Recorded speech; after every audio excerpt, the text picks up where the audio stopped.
pakai jasa delivery makanan online gitu? Sering sih saya sering melakukannya kalau misalnya sedang ada waktu sibuk kayak nggak bisa masak gitu kan. Kalau apalagi kalau malam-malam biasanya sih pernah sih saya pakai. Kalau dalam seminggu kira-kira berapa kali tuh makanya? Biasanya sampai 2 atau 3 kali.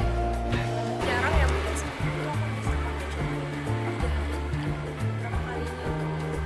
Mungkin dalam sehari itu cuma sekali sih. Dalam seminggu ya mungkin bisa dibilang seperti 4 atau 5 kali tergantung di hari itu sedang banyak ada pekerjaan kuliah kah atau sedang tidak bisa memasak. Kita kan kemarin sempat kena pandemi ya, 2 tahun selama berkuliah tuh ngerasa nggak semenjak pandemi tuh penggunaan aplikasi makanan online kamu tuh meningkat sebenarnya? Iya ada.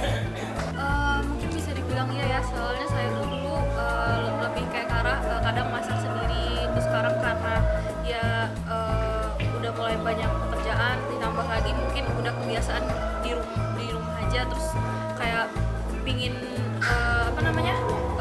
pingin belanja untuk membeli makanan yang baru mungkin yang tidak bisa saya buat sendiri gitu, bisa jadi seperti itu. Ada sih.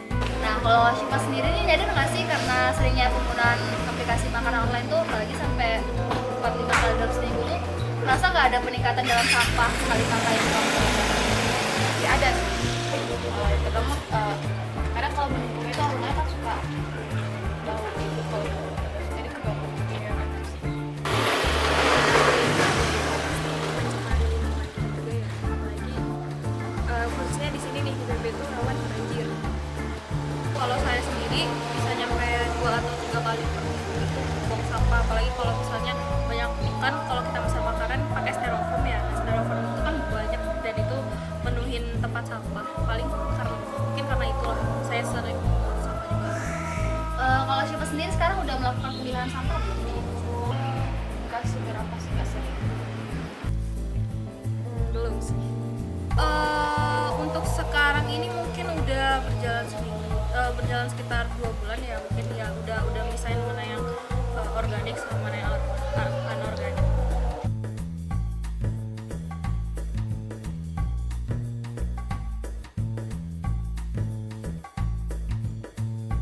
Jangan pesan alat makan yang sekali pakai, karena kan sebagai anak kosan kita tuh pasti punya peralatan makanan kan. Jadi lebih baik kayak di aplikasinya itu jangan mencentang peralatan makanan yang akan menimbulkan sampah plastik nantinya. Jadi caranya yaitu kalau ada yang bisa dipakai kembali, jangan langsung dibuang. Jadi kayak nggak menyebabkan peningkatan limbah. Cara yang lain itu juga seperti yang udah Syifa lakukan selama sebulan 2 bulan ini adalah melakukan pemilahan sampah.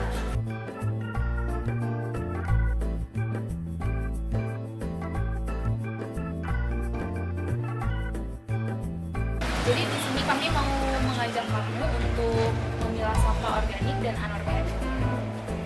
Di sini kita sudah menyiapkan kardus untuk memilah sampah anorganik dan organik untuk Egi. Ya. Jadi untuk sampah anorganik sendiri ini yaitu untuk Egi nanti memilah sampah yang seperti plastik, kertas, tisu, dan sampah-sampah lainnya. Lalu untuk yang organik ini untuk Egi memilah sampah yang basah seperti sampah makanan, sayur, atau sampah-sampah dapur lainnya itu basah. Oke. Jadi di sini kami mau mengajak kamu untuk memilah sampah organik dan anorganik. Di sini kita sudah menyiapkan kardus untuk memilah sampah anorganik dan organik untuk Egi.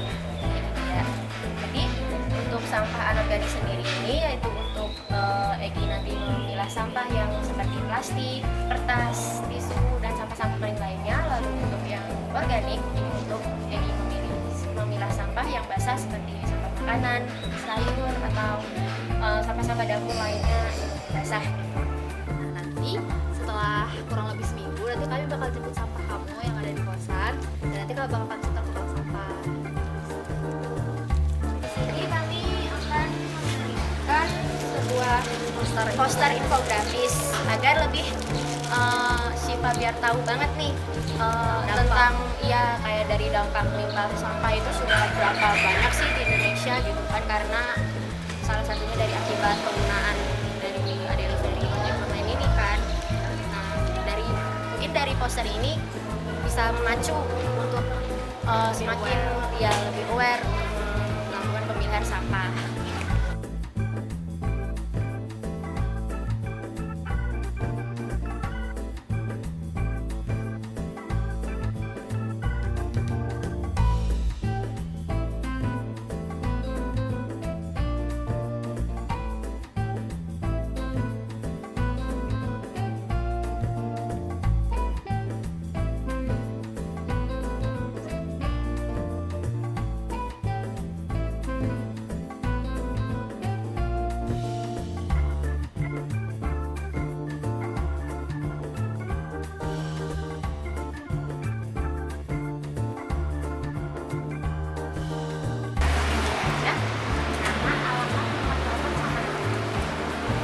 Yang nomor kan bisa pakai e-wallet deh.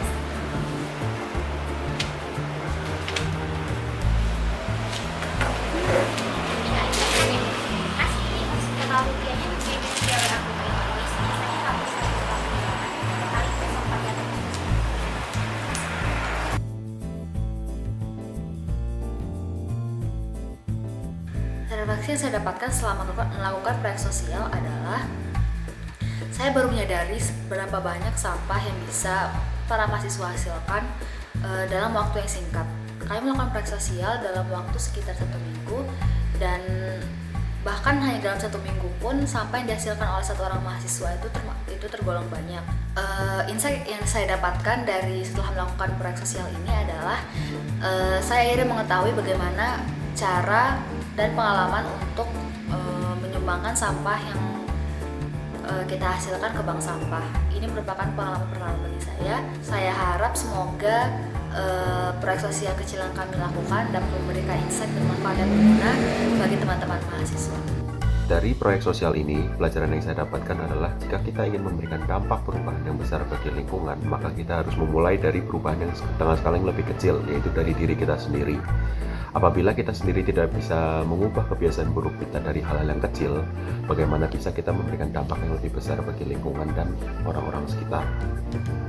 Dari pemilahan sampah yang telah dilakukan lalu ditujukan untuk ke bank sampah, itu juga membantu untuk yang lain ketika menonton nanti agar semakin rajin juga dalam memilah sampah dan juga memberikannya ke bank sampah. Dan saya berharap dari proyek sosial yang sudah kita lakukan selama mata kuliah Pancasila ini bisa bermanfaat untuk banyak orang nantinya untuk lebih aware dalam memilah sampah untuk mengurangi limbah sampah di Indonesia ini. Terima kasih. Pesan dan pesan yang saya dapatkan dari proyek sosial ini adalah betapa pentingnya untuk kita memilah sampah organik dan juga anorganik, karena sampah organik dan anorganik itu bisa didaur ulang lagi menjadi hal-hal yang lebih berguna daripada menjadi sampah yang bertumpukan atau berserakan di lingkungan kita. Dan juga dari video ini aku harap masyarakat atau yang orang-orang yang melihat video ini bisa mengerti bahwa sampah organik itu bukanlah limbah yang harus dibuang begitu saja. Dengan memanfaatkannya bisa menjadikan sumber daya yang baru dan juga berkelanjutan. Apalagi kalau bisa kita bersihkan ke bank sampah, di situ akan banyak manfaatnya, bisa dibikin jadi pupuk dan juga banyak hal yang bisa dilakukan di sana. Sekian dari saya, terima kasih. Adapun kesan dan pesan yang saya dapatkan melalui kegiatan proyek sosial ini yaitu untuk kesannya, proyek ini mencerminkan komitmen untuk menjaga lingkungan dengan mengatasi masalah sampah kemasan yang disebabkan oleh delivery makanan online, sehingga menunjukkan kepedulian, kesadaran, dan tanggung jawab terhadap kesehatan lingkungan.